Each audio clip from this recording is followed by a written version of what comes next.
This afternoon, we are hearing from a St. Louis nurse practitioner at the nation's hub of coronavirus cases. She's been in New York City giving treatment to patients fighting this pandemic for the last 7 days. Our Justin Andrews talked to her before getting there. Justin is live this afternoon sharing her firsthand account in the hardest hit spot in the country by far, New York. Yeah, Claire, she calls it the COVID combat zone. She's one of 2,000 doctors and nurses in New York fighting this thing 7 days a week for 12 daunting hours. News 4 got our hands on this video inside a hospital in New York. These two patients were told fighting COVID and might not make it.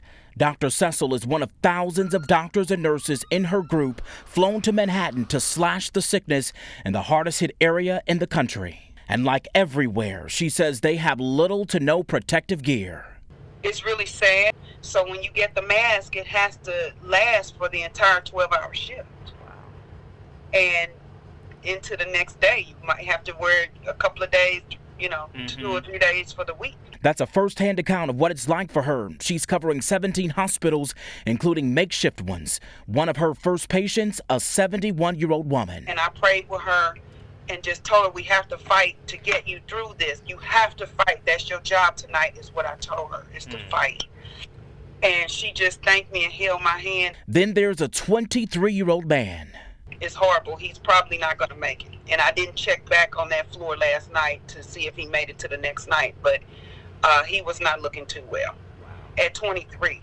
Dr. Secil is here for another 14 days and already reeling over some hotel rooms being hospital rooms. Her feelings are frightening. We have to go back home to our families, and once we go home, we have to quarantine for 14 days.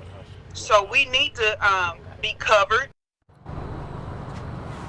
A very chilling story there. Dr. Secil says she's been in New York for about 7 days so far, but she has spent about $3,000 of her own money for PPEs for other doctors and nurses that are working the front lines with her. She expects to be back here in St. Louis with her family before mid-May. We're live in downtown St. Louis this morning. I'm Justin Andrews, News 4.